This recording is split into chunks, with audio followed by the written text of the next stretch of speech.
Hello friend, আমার channel মায়ের হেসেলে সবাইকে ওয়েলকাম জানাচ্ছি।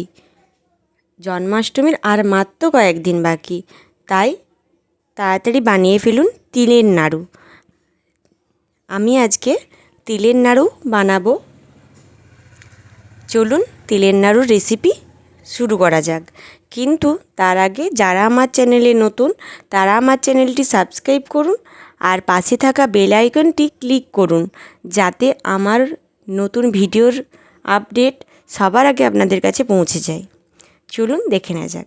দেখুন আমি এরম তিল নিয়েছি। তিলের খোসাগুলো আমাদের চাষের তিল, তো সেই কারণে চাষের তিলের খোসাগুলো ছাড়িয়ে ভালো করে ধুয়ে নিয়েছি। আপনারা বাড়িতে অবশ্যই দোকানে, গ্রসারি দোকানে অবশ্যই তিল ছাড়ানো তিল কিনতে পাবেন, তো আপনারা সেইগুলো কিনে নিতে পারেন। আমি এরকম কড়াই বসিয়ে কড়াইটা একটু গরম করে তিলগুলো দিয়েছি, নাড়াচাড়া করে একটু ভেজে নেব।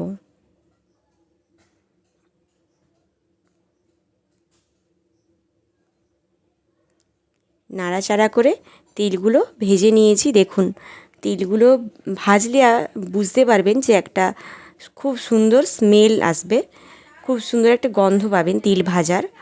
তখন বুঝবেন যে তিলটা হয়ে গেছে, তখন নামিয়ে নিন তিলটা। দেখুন তিলটা আমার ভাজা হয়ে গেছে, তিল থেকে হালকা হালকা তেলও বেরিয়ে গেছে, গরম করেছিলাম তো। এরপর আমি গুড় দিয়ে দিচ্ছি কড়াইতে। গুড়টা আমি একটু ফুটিয়ে চিট করে নেব।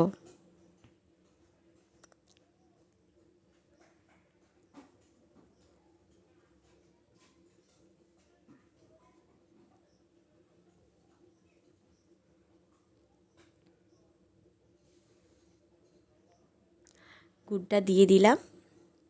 আমি তিল নিয়েছি 500 গ্রামের মতো আর গুড় নিয়েছি 200 গ্রামের মতো।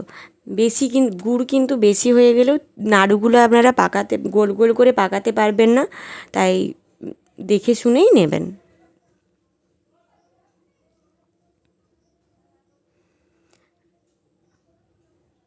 আমি গুড়টা ফুটিয়ে চিট করে নিচ্ছি। আমি দেখাবো আপনাদেরকে যে কিভাবে বুঝবেন গুড়ের চিটটা হয়েছে কি না।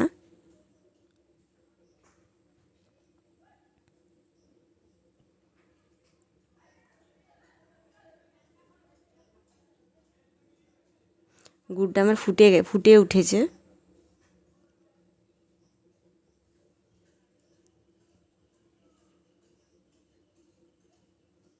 দেখুন এরমভাবে ফুটছে গুড়টা। একটু নাড়াচাড়া করে নিয়েছি। এবার আমি এটা একটু ফু দিয়ে ঠান্ডা করে নিয়েছি। দেখুন সুতোর মতো কাটছে, খুব ভালো করে লক্ষ্য করুন। দেখুন সুতোর মতো কাটছে, তখন বুঝতে পারবেন যে আমার গুড়টা হয়ে গেছে। তো এরপর কি করবেন, ওই গুড়টা একটু ঠান্ডা করে গুড়ের মধ্যে ভেজে রাখা তিলগুলো দিয়ে দিন। তারপর ভালোভাবে মাখিয়ে নিন।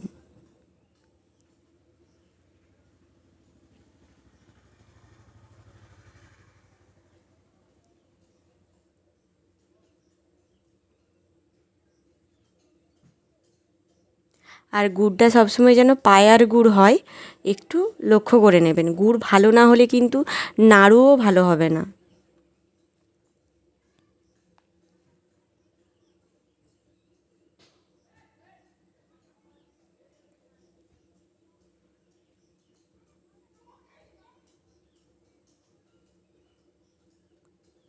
খুব ভালোভাবে আমি মাখিয়ে নিয়েছি।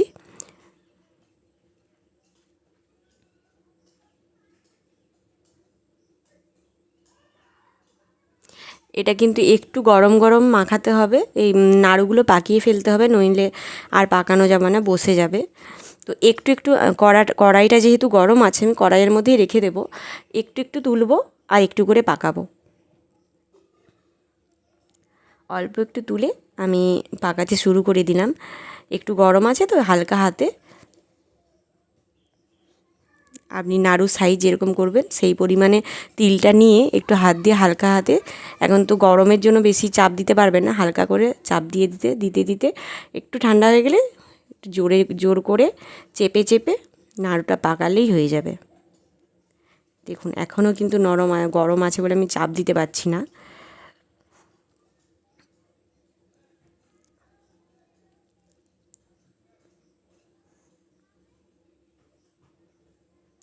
এরপর ভালো করে চাপ দিয়ে দিয়ে আমি নাড়ুটা পাকিয়ে নিচ্ছি। এতে খেয়ে খুলবে না কোনোভাবে।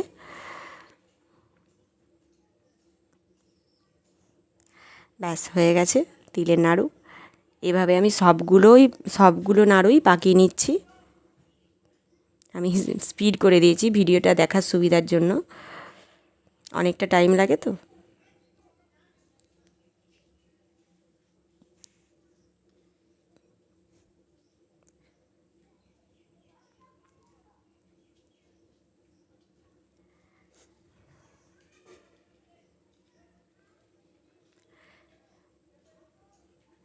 এভাবে আমি সব নাড়ুগুলো পাকিয়ে নিয়েছি।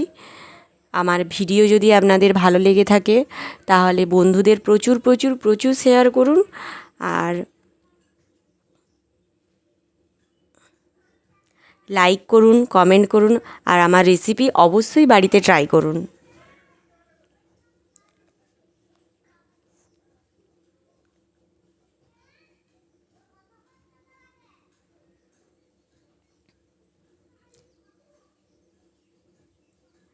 দেখুন আমার নাড়ুগুলো সব পাকানো হয়ে গেছে।